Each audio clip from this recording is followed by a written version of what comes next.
All right, welcome back to another live broadcast of the Money Lab podcast from the Six Figure Academy. I am your host, Wei Hong from the Six Figure Academy. This is the podcast where we give you tips, strategies, and interviews with other entrepreneurs on how to create that ultimate six-figure entrepreneur lifestyle free of bad money stories, money anxiety, and stress so that you can monetize your dreams and execute your genius. Now, if you haven't already downloaded our free book, From Money Anxiety to Six-Figure Mastery, make sure you go to go.thesixfigureacademy.com and get it there. It's the perfect complement to all the things we discuss on the show with our guests. And quite frankly, it could change your life. Now, if you are just joining us live today and you are not on YouTube Live, say hi, Tanya. Hello. Make sure you get on Spreaker.com or download the Spreaker app on your mobile device and search for the hashtag The Money Lab so that you can join us in the chat room and ask questions, interact with us and our guests, or even request a specific topic to discuss that will help support you in your quest for the ideal six-figure lifestyle. Now, while you're there, subscribe so that you don't miss an episode and you can catch us every week. For all other ways to find us, go to thesixfigureacademy.com/radio for all the details. Now, if there's something that you love about what you hear on this episode today, and I almost guarantee that you will, and then you know that that thing that you hear could help someone you care about, remember, sharing is caring. So share this show to that person. So I'm really excited today because I have a very special, amazing, beautiful guest here with me. And before I introduce or have her introduce herself and talk about herself, I want to do a quick little introduction about who this person was introduced to me. Oh, this person, Tanya. Hello, that's all right. Tanya Pluckrose, what a beautiful name, is an expert and thought leader in attracting and retaining high-value clientele, especially women. So women who are listening to this episode today, make sure you listen up because she is here to bat for you. Okay. For over 2 years, Tanya has actually managed her own mastery consulting business called Pluckrose LLC. And it's a customer-centric company focused on innovative ways to apply customer strategies that help companies create the right selling experience for the female market. Like I said, ladies, Tanya is here on this planet, here on this journey to help make the world serve you better, or the businesses serve you better. Mm-hmm. And these strategies in turn helps these companies increase sales, customer acquisition, retention. There's so many cool things. She's an international best-selling author of The Art of Selling to a Woman, and which offers a unique and refreshing approach. She has this success template called her 3 A's, which we'll probably talk a little bit about. But Tanya has helped so many companies. I don't want to go too much into me talking about her. It's much better when you hear it from the horse's mouth. So welcome to the show, Tanya. Thank you so much for being here. And you know, if only you guys could have heard what we were talking about before we started the show today.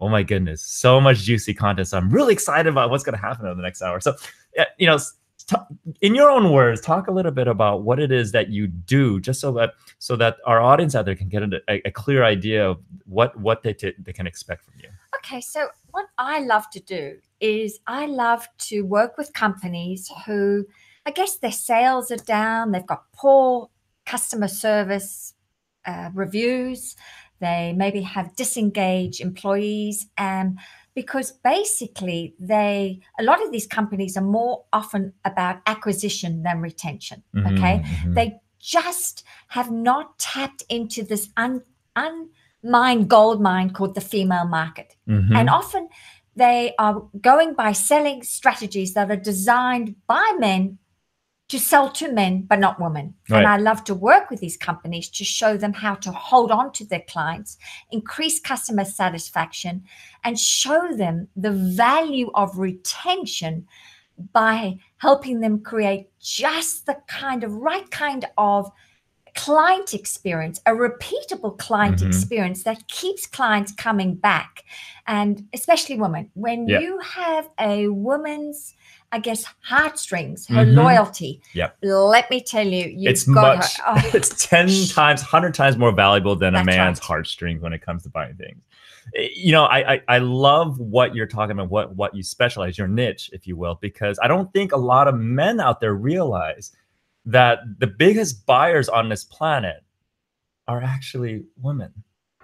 Women are the most consistent consumers of products and services across the planet. If they do a demographic search, yeah, if you go niche by niche, you could probably find niche that are more men-based. But if you look at overall in terms of the consumer market, women by far are the most involved in the consumption of products and services on a daily basis. Yeah.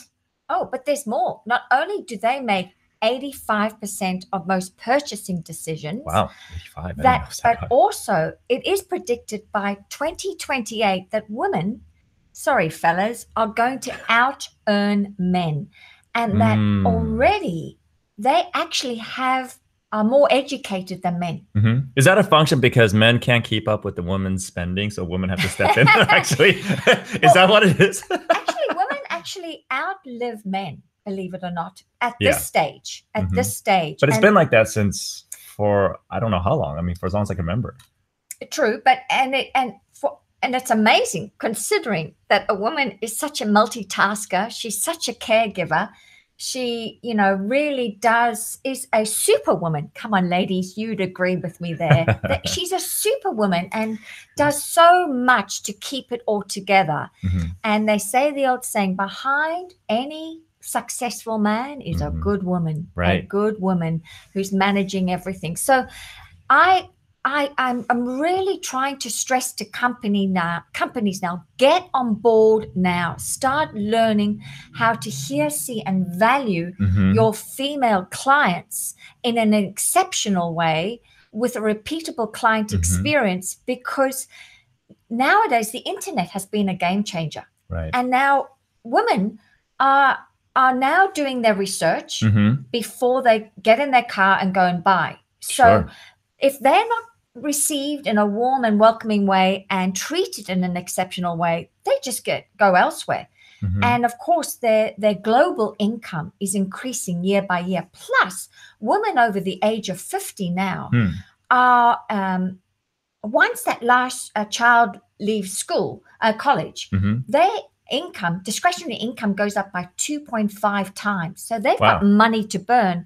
And if women are out living men, they are actually earning double inheritances as well. Oh, there's that piece too. Yeah. And they tend to hold, a lot of the stock in the marketplace here in the US. So people fail to realize the incredible purchasing power a woman truly is. Right. And I think one of the big the big problems these days is that because we forget that it's not Father Nature, it's Mother Nature. The power of women, because women can give birth, men can't. I mean, you could try, but that doesn't work. Except for that movie with Arnold Schwarzenegger. It's like where he got pregnant. I was like, oh God, that doesn't look pleasant at all. Not for the man that size. No. He gives birth to another square, But I think one of the biggest things is to honor that piece. And I think what's been happening traditionally is that because men in general have not honored the fact that, how you sell to a man or how you conduct business with a man is significantly different than how you conduct business with a woman, that it's been pushing women to try to be more masculine and try to be less of a woman, which is actually going against the grain of nature, if you will, because man has a role to play and a woman has a role to play. And in any circumstance, if you just look at how nature has designed the different sexes, if you will, and if we don't honor what nature has designed us to be or be like, then it creates some challenges, I think. A lot of the stuff that we see out there that's happening where women who aren't, as you have done, is kind of like, let's go out there and educate, but try to adapt and change and become more of a man trying to take over that role, which then goes against them and then emasculates man. And then all these different things start to happen as a result of not honoring the fact that there is a distinction between man and woman. Correct. Right. I mean, is that... Well, the one-stop shop doesn't work. No. Anymore. It just... Unless we're all unisex and Spock. That's right. The one-stop shop is not going to work. And, they're going to try it, but I think businesses will, initially that may work. But as you said, eventually nature will take over. Nature's a lot more powerful. Yeah. What a beautiful beast nature is. He will always set the record straight. Right. When there's overpopulation, when there's too much harm done by all the toxins we put in the environment. Nature lets us know when she's not happy. Yeah. And I think she also impacts the mindset of human beings as a whole when there's too much going against the grain of what we are designed to do. Sort of thing. And so I absolutely love your niche. And what I love about it is that it's truly addressing a problem that the world actually needs right now. The reason why, through the work that we've done in our statistic, we have identified one of the biggest reasons why war continues to happen in this world, because the feminine energy isn't being honored and nurtured. It isn't being supported. And so you've got a bunch of, like men are rocks, I mean, women are like water. It's beautiful, flowing. And that's just how nature designed us to be.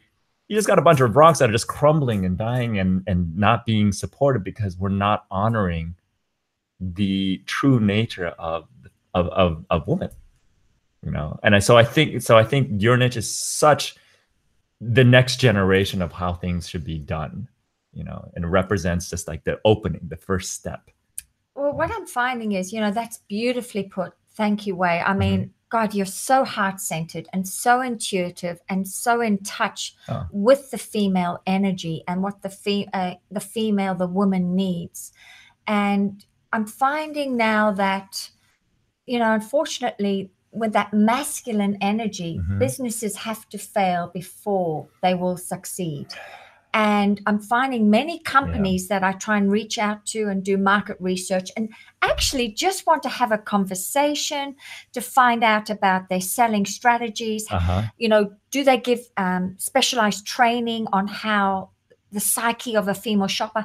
They don't even want to give me the time, space, or day to even have a conversation, because either they are, if it ain't broke, don't fix it. Oh no, don't fix it. It's working, and in Australia we'd say, oh, don't listen to that, Sheila.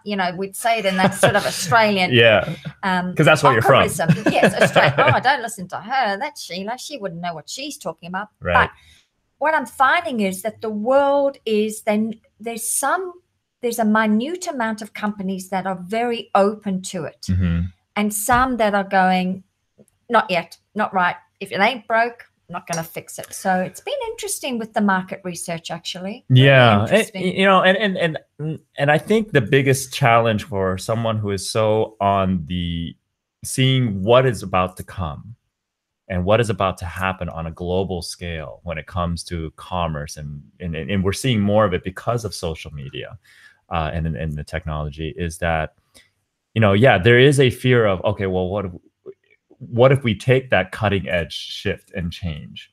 What will happen? And a lot of times what's been happening in this capitalistic world is that money is a powerful tool, and it tends to kind of like give companies who generate a lot of revenue to kind of gloss things over. It's like, oh, we'll just throw more money at it. Let's throw, as Chris Rock would say in his con routine, just throw some Robitussin on it and see what happens. I don't know if you ever seen, but he used to talk about how his dad would have the cure-all would be Robitussin. Your leg broke, pour some Robitussin on it, and everything will be good. So I think money has turned into something like that. Especially companies have been really good about generating revenue, but are terrible at retention. And say that's okay, we'll just hire more people. Anybody with a pulse. I've heard that recently, where there's a very prominent company out there does really well revenue-wise, and the retention rate is terrible. In fact, when we did the calculations, it turns out that their ROI for a new hire is 3 to 5 years, but their retention rate was 1 to 3. Wow. So they were making a lot of money, but there's a huge hole in the bottom of the bucket. And because of that, because they're making so much money, they're able to overlook that hole. Okay. But that's not sustainable long term. No. And a lot of companies fail to realize that 80% of your future profit will come from just 20% of your current client base. Right. And I'm amazed how many companies like that don't nurture and nourish their clients. It's all about the acquisition, the next sale, the next sale. And you see, my background is with a world-renowned airline called Qantas Airlines, and they are all about not just attraction but retention. Right.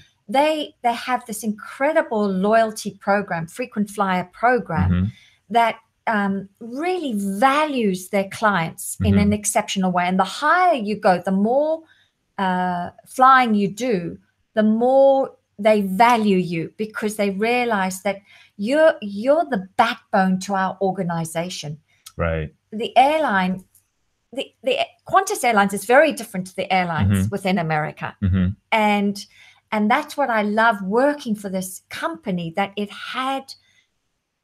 valued not only attraction but retention. In fact, more retention. They really celebrated people that passengers who continue to only fly with this company in a magnificent way, with upgrades, with different gifts, different opportunities. I think I'll start flying Qantas now. So speaking of which, it's starting to sound like people are saying, wow, she's worked with an airline and this and that. So let's talk a little bit of how you got to where you are today, and then we can go back to talking more about, because it's fascinating. I mean, this topic about focusing on attention, nurturing the female consumer out there is such a game-changing topic. We can talk about it for days. So since it's called the Money Lab. Yes, go ahead. Okay. Are you ready? Let's talk a little bit about your money story. And what I love about what you shared with me previously, earlier before the show, is that your money story is actually very closely linked to the niche that you work in now. So let's talk a little bit about, that money story that you grew up in, and that journey in life that you've gone through, and talk about a little bit about all the different vocations you've gone through as well. I guess for me, my money story started, I think, unbeknown to me, and I only discovered my money story, the significance of it, after I had attended a 3-day workshop in Florida, and we did like an NLP exercise, something like that.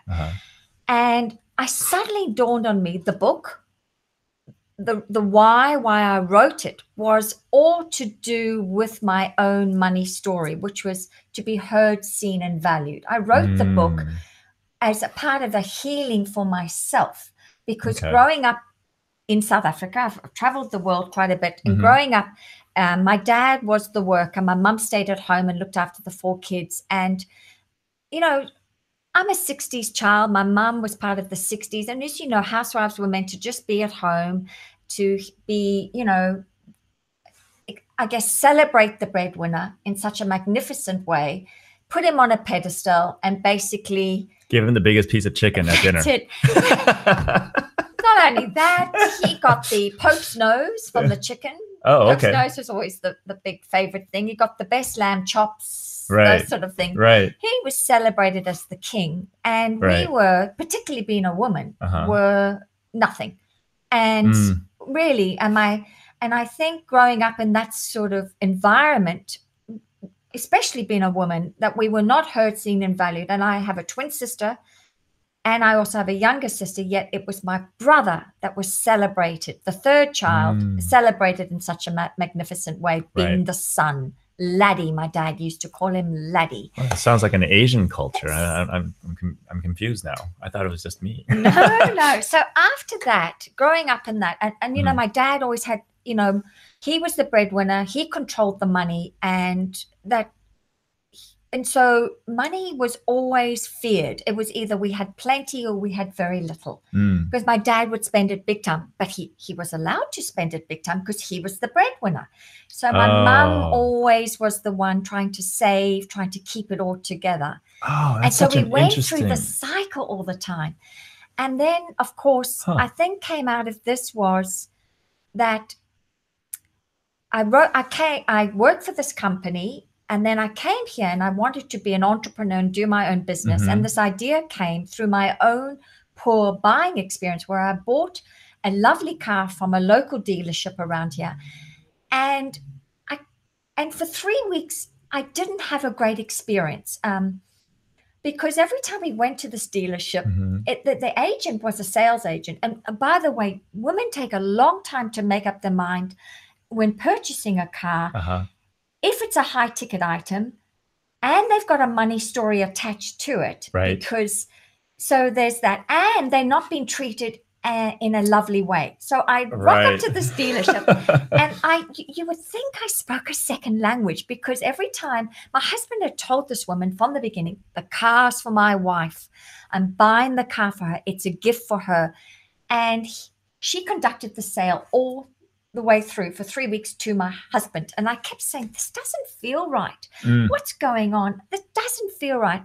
And that's when the idea came up. Actually, women would like to be heard, seen, and valued during any selling process. But there are some industries, particularly the automotive industry, that fails to do that. And that's why women now are making heed in buying their cars online or getting a car broker now to buy their cars for them, because the boys club is alive and well. It's alive and well in some of these industries because they don't want to change. So out of this, I wrote this book, The Art of Selling to a Woman, which is all about a woman being heard, seen, and valued during her buying process. But it only dawned on me that that was my story that I wish my dad had done for me, to hear, see, and value me as a woman in this family, not only me, but also give that experience to my mum as well. Right.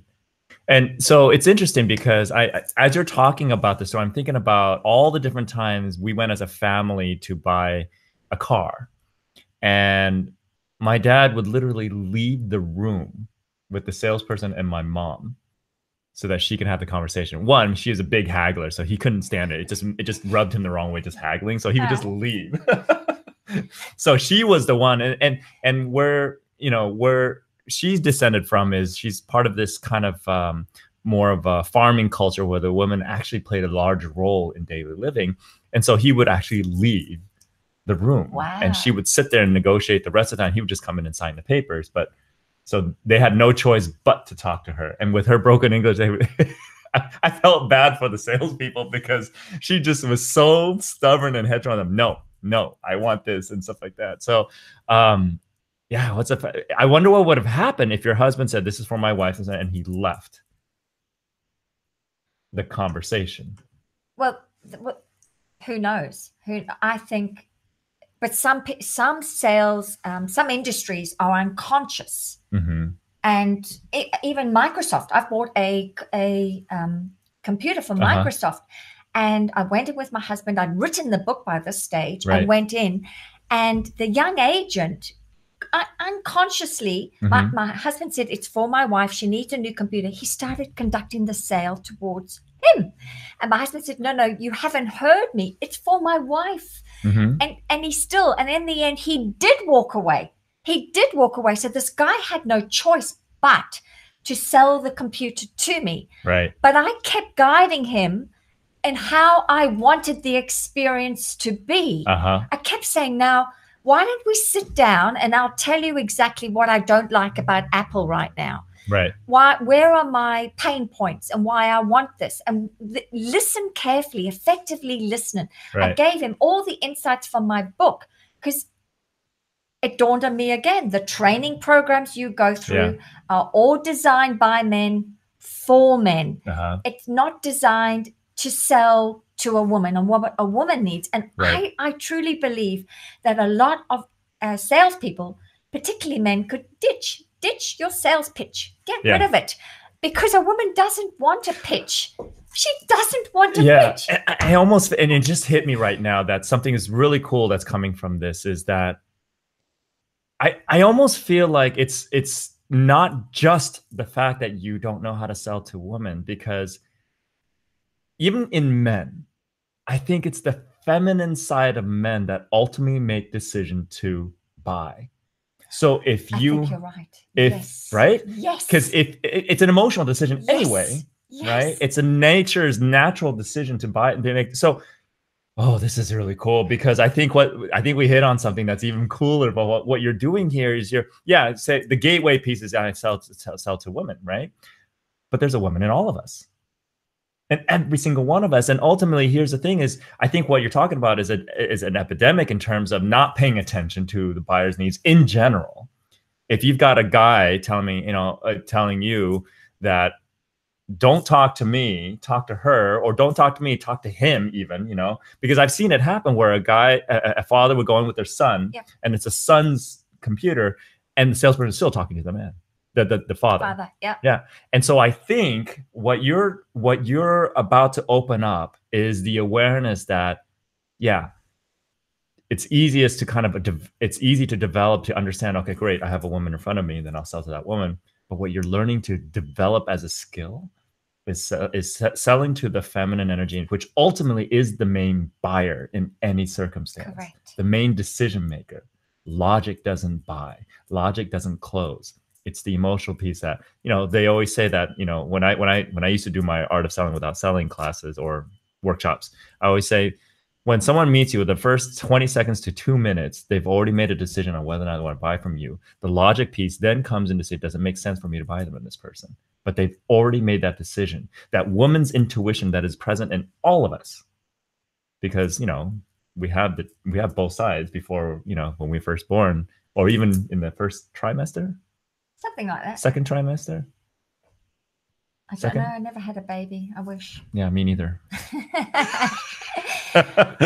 but you know what I'm talking about. But it's funny you should say that, intuition, and what that often guides your purchase. Yet some men are forced to go to combat, and you think that men like to go to combat, negotiate, and buy, but it's not a really clean. It's not a really nice experience, because it doesn't feel.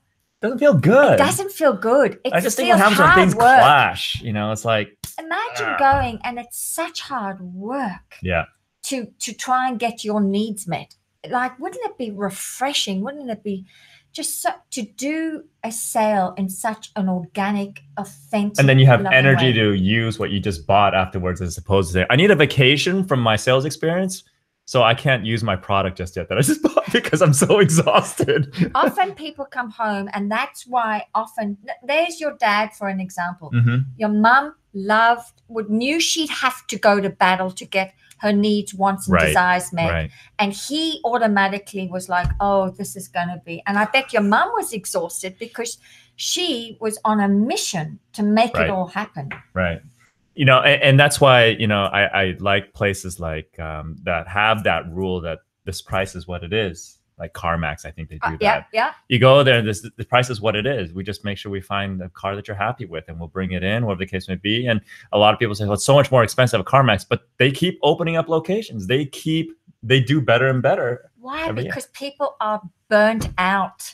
They are done with that the old battle. School going out to battle. The boys club, I call it. The boys club. Right. But see, what happens is that if you take a mountain of rock and you don't water it for eons, what happens to that mountain? There is no life. And what we're missing is that water, which is what you're reintroducing back into the equation of, this is what we're missing. That's beautifully said. Thank you. Isn't it? Oh, but that's what I see. Wonderful way of words. Thank you. Yeah, but that's what I see anyway, because I think this is, you know, so what a lot of people who may have had questions about your niche or had questions about what it is that you do from our multiple conversations that we've had, I think it's because it's such a necessary forward-thinking model based on your own experience, and what you have identified was kind of like, based on our conversation today, it's just like the tip of the iceberg. And what we're starting to uncover more and more, there's such depth to what it is that you bring to the table that I'm really excited now about what's going to unfold, because this is such a cool piece.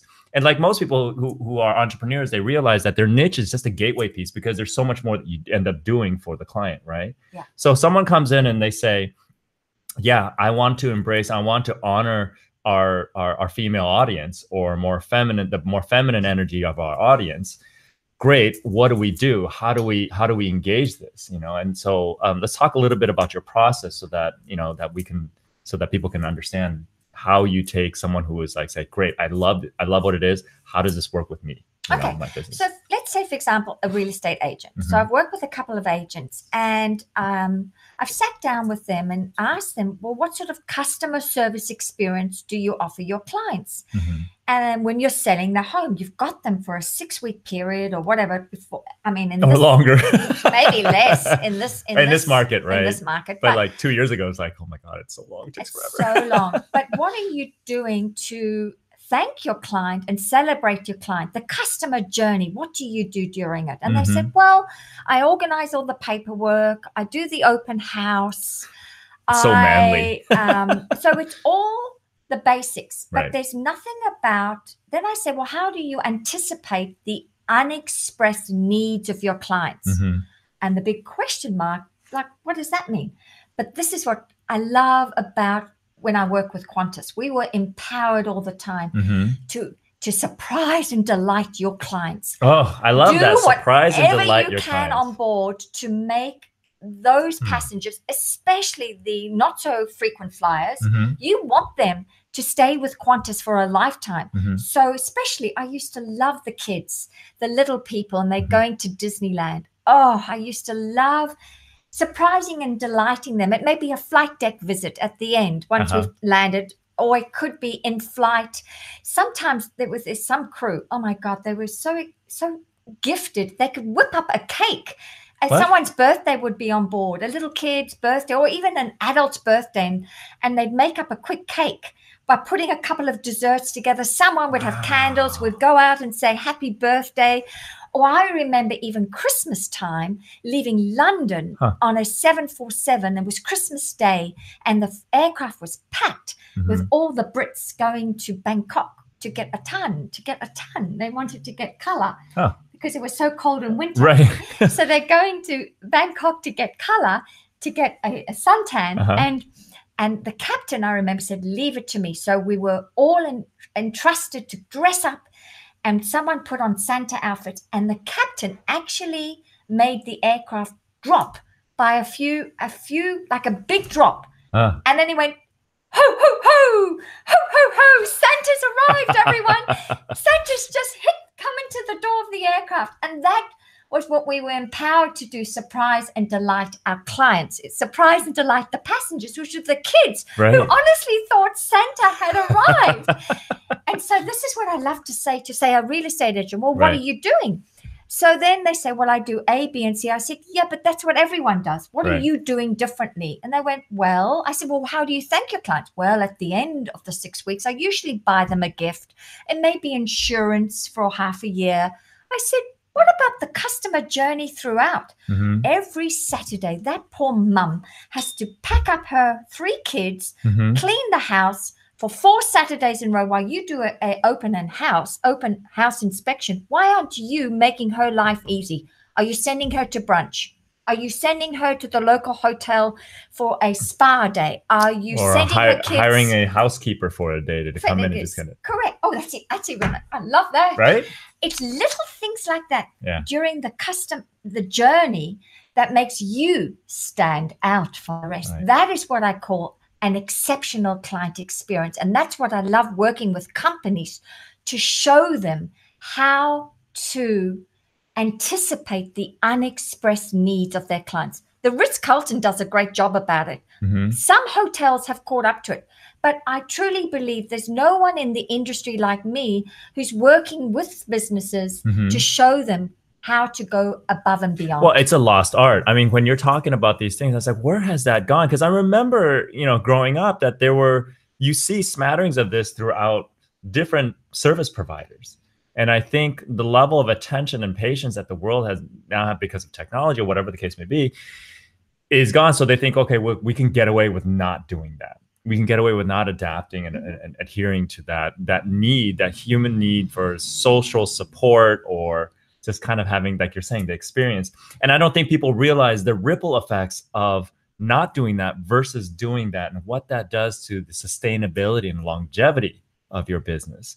That down the road, I mean, for example, I remember being, and I probably should talk about this more with I've had clients that followed me through 3 different industries. Wow. That have nothing to do with each other, and they became clients in every industry.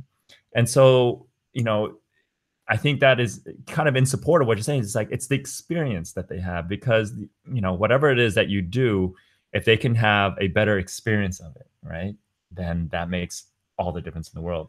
And I think that is a lost art. I think it's something that needs to be updated in terms of how we do it because of technology. And I think that's kind of what you're saying that you bring to the table. Correct. You can help them analyze and look at everything and whatnot, right? Yeah.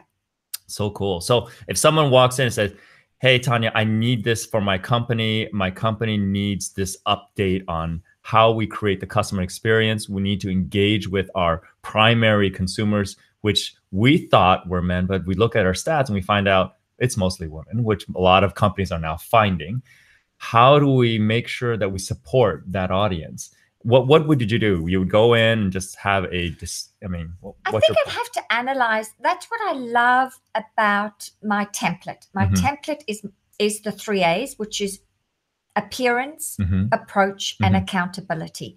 So I love to go into a company and see in those 3 key areas where it needs tweaking, where they may be doing really well in one area, where, for example, Mercedes-Benz, they do really well with appearance, because when you walk into the showroom, it's schmick, it's pristine.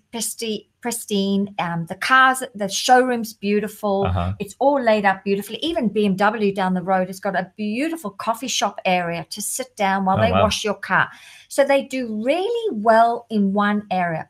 But when it comes to approach, I feel it can be shifted and changed. For example, I used to have a BMW, and I'd have it washed at the car park, at the car wash, and I'd sit there, and I used to dawn on me, I've been coming here every 2 weeks to have the car washed, and yet not once has one of those car sales washers called me by my name. Yet I'm the one waving, saying, hello, such and such, hello, how are you? And then I thought, and I've made it easy for them because my number plate has got Pluckrose on it. So there's my surname. But no one maybe has told them that that's part of the client experience, is using a customer's name on a frequent basis, because it's the sweetest sound in any language. A person's name, the sweetest sound in any language. Yet people are not doing, business owners, companies are not encouraging their employees to use the customer's name. It can be as simple as that. Well, I think there's a whole chapter in Dale Carnegie's book on how to win friends and influence people about the power of the name. And it really talks about the importance of really developing a strategy, whatever strategy that works for you, to help you remember people's names. Yeah. For me, it's just saying it over and over again, but not in a weird way. 7 times I think you got to say it, and then you remember. Just get it all out of the way. 7 times, and then you remember it.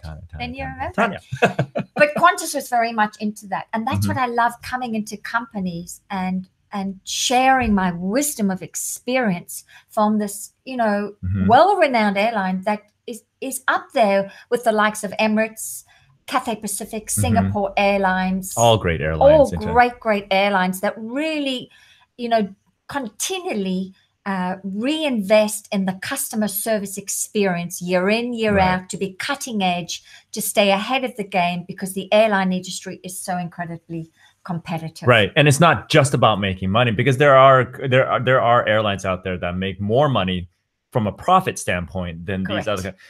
Well, what we're looking at is, well, how long do you want to be in business? Correct. How long do you want to be able to have opportunities, a foundation, so that if you do want to move in a different direction, that you have the foundation and the client base to support that shift and change. Right. Yeah. So I think that's and you've had experience more than just Qantas. You worked in other airlines as well. Yes, I used to work for Virgin Atlantic. That was airline. You told me stories about that. That was fun, I'm sure. Oh, well, they were very much. Look, I'm going back now, maybe 27 years ago when I worked with them, and he only had 2 aircrafts at that time, Richard Branson, but he was about the experience. He was all about the experience. He was the first that really made lounges part of the flying experience before and after. He had limousines to pick up anyone who sat in upper class afterwards. He had on board a lounge where he had hired women, because his main thing was about the woman surprising and delighting the male market, because in those days there weren't as many female CEOs I mean, it's as for they the are times. today. Yeah, it's for the times. He probably wouldn't have done that today, but back then it was because of he was serving the market for what the market was demanding. But he made sure that the client experience, there were women hired that were just massagers, that did just the neck massages, others that were manicurists, and he did this in flight. So he early on understood the value of creating an exceptional client experience. Probably because he wanted it too. That's what he was craving in his own experience, so he created a solution. And that's interesting. I'm glad you brought that up, because often people say to me, but it's all about the female market. You more worry about pleasing the men, the female in the selling process. But I'm like, by default, you sell to a man. By default, you sell to him, because as you said, you tap into his emotions. You are exceeding his expectations. And also a man, when he sees his woman happy, he's happy. Even if she's not the income earner, he's happy to open up his wallet and say, honey, if you want that Lamborghini, here's the money. You're happy. I'm happy. Happy what? What's it? Happy wife, happy life. Right. I mean, it's same thing in the house buying process. Okay, you take a couple, and the man is, let's say it's a single income household. If doesn't matter how much the man loves the house, if he's a smart man and he's married to this woman, and he wants to maintain that relationship, if she absolutely hates that house, he's not going to make that purchase. So true. Right. So true. If he does, that's when they come into my office and they have a conversation. Let's have a conversation about your relationship here. But yeah, I and so the title of today's episode, the chances of making change, right? The chances to make changes in your life and stuff like that. So I think that comes from your journey. There were so many opportunities you took advantage of to make those significant leaps and changes around your life as you saw fit, right? Because you worked in so many different types of industries. What can we say to our audience who are entrepreneurs who are struggling with the fact that they're missing those chances, those opportunities to make those changes? Because a lot of times there are entrepreneurs, our audience ranges anywhere from people who are wanting to be entrepreneurs, or who have just stepped into the space of being an entrepreneur, or who have gone into entrepreneurship but realizing this is not where I want to be. How do I make a change, whether to my business or to my life or to both? That's a great question. And I am in the process of analyzing it, not struggling with it, analyzing it, but realizing that that's part of the process. That's staying the course, no matter what. That's the spiritual journey you're having, that's evolving you. And as they say, you've got to be uncomfortable. In the uncomfortability is part of you changing and staying the course. And so for anyone who is in the corporate world, I have no regrets leaving Qantas. I love the fact that anything you're doing right now in business is preparing you for your next job, for your next career path. So for anyone who's in the corporate world, I say embrace the entrepreneur world. It's the greatest spiritual journey you will ever have in your life. Right. It will definitely trigger all those points within you that need healing, that you need to make peace with. But if you can stay the course and stay in the uncomfortability, I truly believe it's always the darkest before the dawn. But the dawn does eventually come. And you are changing into a new person, with a whole new skill set you never imagined. So for entrepreneurs who are struggling, am I doing the right thing? Should I be doing this? I say keep going no matter what. But what I'm discovering is sometimes you need to tweak your message. Sometimes you may be ready for the world, but the world may not be quite ready for you. And that's okay. But it's important that you get championed on by people that see your vision, that believe in you. And in the meantime, in order to soothe yourself, speak to people that inspire you, that believe in you, and also take the stress off you. I'm learning now the biggest thing out of being an entrepreneur is the enough syndrome. Mm. And I have learned now that often this is the next part of being an entrepreneur, is that what's come up is this message of I'm not enough. I haven't done enough. There Mm. isn't enough. And I keep saying now, my new mantra for this month is I am enough. I am enough. And there have been days, I think it's called chemicalization, Chemicalization. where your whole body is shifting and changing. If you read Catherine Ponder, she talks about it a lot in the game of life, in some of her the dynamic laws of prosperity. Right. And there's a shift and change because you're actually challenging that deep-seated belief in yourself that you're not enough. So growing up in my home, my dad, the message was we were not enough, especially as a woman. You were not enough. And you were never doing enough, and there wasn't enough with his money story that he, I guess, spread in our family upbringing. And so for me, I'm going back and healing that now to be going, I am enough. God, I do life with a power greater than the myself called God. And I truly believe this is the next part of me becoming an entrepreneur, is that even though the business on the external is not exploding yet, that's okay. You still need to make peace with yourself. And I was thinking, wouldn't it be great if I'm just hired for Tanya? I am enough. I am enough. I've done enough. Because right now there's that little battle inside thinking, I haven't done enough. This doesn't sound right. Maybe people don't want what I've got to offer. And for any of you entrepreneurs out there, you may be questioning all of this. Sure. But I've learned now to do some more inner work, because when those messages are coming up and it's being reflected back to me with the lack of opportunities yet opening their doors, I know that's all to do with the inner work. So my 30-day challenge right now is I am enough. I am enough. I am enough. I've done enough. I'm more than enough. I have this going on. I've written at home on my mirror, I am enough.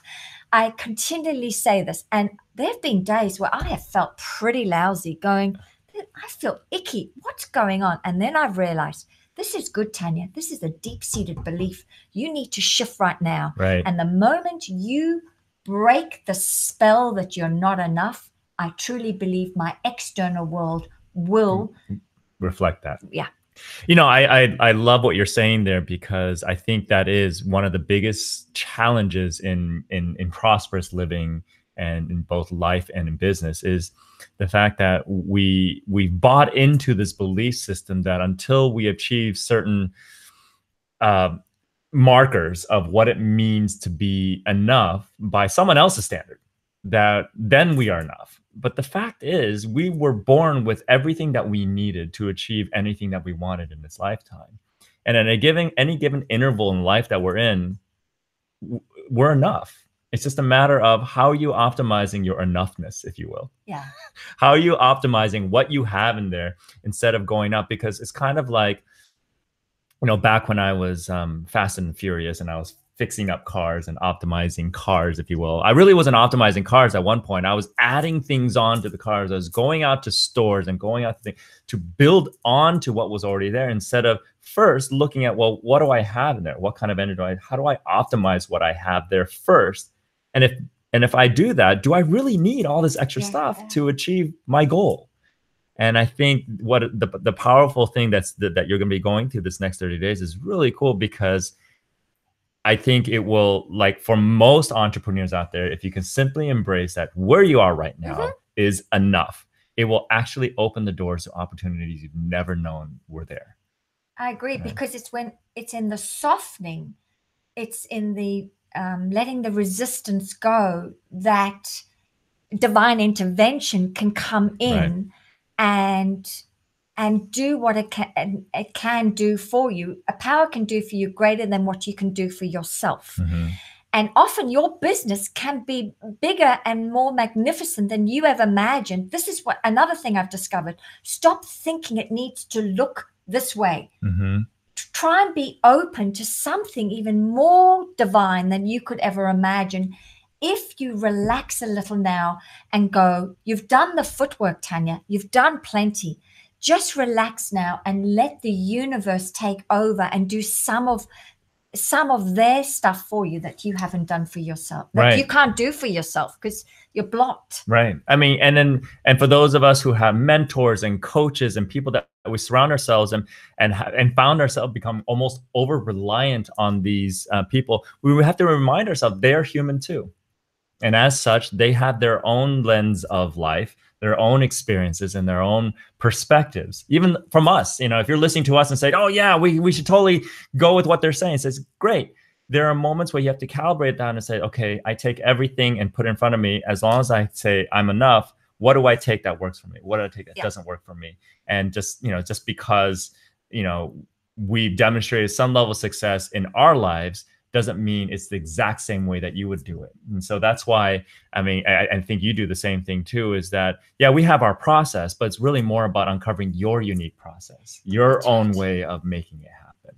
That's why it's 3 A's. That's what's so great about your program is that you help business owners just, I guess, be authentically themselves, their calling, and let that naturally come out. Right. And it's that alignment that brings the peace, the serenity, the abundance. Yeah. Based on just what's right for you and how you conduct and run your business. Right. If you're a Ferrari, drive like a Ferrari. If you're a Prius, don't drive like a Ferrari. Drive like a Prius, and that's really what it comes down to. I don't know what kind of car you drive, but and because I drive a Lexus SUV. I'm not going to drive it like a Maserati. There's no way. I try, and then it just does weird things, but so kind of when we honor ourselves for what we are, how we show up, then we can optimize ourselves, because I can carry more things and do more things. And plus it's a hybrid that a Maserati can't do. Right. True. And you've got your beautiful dog. Yeah. And she can sit in there again. Maserati, I don't know if she can go in there. You'd be worried about the leather. I know. Well, yeah, she has a little seat cover and stuff like that. But oh my gosh, it's almost the top of the hour. Wow. Yeah. It's gone quickly, quick enough. We could probably talk for wonderful. So much more. Loved it. But what I like to do is make sure that, people who feel connected to what your message, what you're saying, and want to dive a little bit deeper, whether they hear this today, tomorrow, it's on the internet, so they could hear it years from now, and that has happened. How do they reach out to you? How do they connect with you? Okay, well, I've got my website, which is, Tanya Pluckrose. And your book is on Amazon, right? My book's on Amazon. Okay. And I'm actually just upgrading my website to a new platform. And I'm actually going to have it more interactive. So I'm changing my courses right now, and I'm also putting in more opportunities to engage on a weekly or daily basis with my audience and send them nuggets of information. I do have a Facebook group page called The Art of Selling to a Woman. So if anyone would like to join my group. Am I in that group? I don't think I was invited. The group. I think you're more on my personal page than the group one I've got. Okay. So the group one I've just started. Okay. And I'm trying to get more engagement. But being an entrepreneur, as you just said, you feel your way around. What I'm learning now, just feel what works for you and what doesn't. So it's all a process. It is. So I've been working with a gentleman in changing my website, and he's very good at creating sales funnels and things like that. And I've only said to him, it's not so much about the sale. I just want to give lots of value to anyone who would like to join my community to help them enjoy selling their products and services. Right, right. And then from there, if someone is a good fit, and if they feel comfortable enough, then it becomes an easy decision than just saying, I'm going to twist your arm into you just need to do this. You hear a lot of that. He says, I know what's good for you. You need to do this. And it often is the worst decision possible. But look, if anyone would like to have a conversation with me about their business or some ideas, they'd like to hear from me about how to create a client experience. If they're not sure what that looks like for their business, because I like to tailor it depending on what business you run. Sure. One size does not fit all. So that's also important. So what would be the website? It'd be www.tanyapluckrose.com. Tanya Pluckrose. Put that in the comments over here on Spreaker.com. And then any other place that they can go? The Art of Selling to a Woman. That's my Facebook page. Art of The Selling. group. And they just basically go on Facebook, search for it. Yeah, and then join it. And join it. And then on my website is my email address as well. Okay, great. And so just go there. So if you want to connect with Tanya, go to Tanya Pluckrose, Tanyapluckrose.com. And make sure you go to Facebook for those of you who are on Facebook and engage there, which is a lot of people. How many billion? Like 3 billion? 4 billion people? Are you one of those? There's a lot of groups there now. Yeah, I know. It's taken a lot of groups. Yeah. So, and I like how you titled it exactly what it's meant to do, because there's a lot of groups out there that are too clever with their title and people have no idea what it's. Yeah, true. The Art of Selling to a Woman on Facebook. We just search for that and you'll probably find it. And she has a variety of different platforms out there, but also go to Amazon and find the name of the book is The Art of Selling to a Woman. Just go and search for that for those of you who are interested in reading further and going deeper on that. And that way there's all these different ways that you can connect with Tanya and engage depending on your learning style and how you like to connect with people. So very, very cool. So thank you so much, Tanya, for coming on the show. I really appreciate you taking the time to come here and all the things that you're doing up to today, because I was so looking forward just to bring your light on here, and I just like being around you and just even seeing you the other day. And I love this. It's been such an honor and a gift you've given me to sit with you and have this experience and just pass on some wonderful words of inspiration to people out there, because it's sometimes not an easy world to live in. Exactly. Because of choice, right, and technology, and so it's nice. I feel that we can spend this hour together to get people centered, grounded, and guess what? Feeling like they are enough. Right. They've done enough, and there is enough. Right. Plenty for you. You have a place in this world. You deserve just to be hired to sell just because of you. Yeah. So, I mean, if there's one thing you take away from today, then take away that one message, that you focus on embracing the fact that you are enough, because the doors that I've personally seen open when people take that step have been phenomenal. I mean, besides eliminating money anxiety, when people step into the space of saying, well, I'm good enough, the level of confidence, the energy completely shifts, and how you show up in the world completely shifts as well. And you start to attract which is what you've been looking for and wanting this whole time. And the funny thing is, you will attract it, but it won't be that important to you anymore. Right. That's the shift. That's the amazing which allows thing. you to serve at a much higher level. So there's all these ripple effects of just embracing the fact that you are enough. So take that journey and know that success is a team sport. It's not something that you navigate alone. So what the content that we provide, that Tanya provides, and just bring it all in, allow that to permeate into your world and receive it, so that you can actually use that, stand on the shoulders of people who have gone through the trenches and create your own level of success and happiness, in this life. Thank you. So very cool. Well, I have a sneaking suspicion that you might be back on the show, but we'll talk more about that later. So, but ladies and gentlemen, that's our show for this week. Again, if you found this episode to be valuable and know of someone else that could benefit from what we talked about today, share it. Review us on iTunes, Spreaker, or like the episode on Google Live or YouTube Live.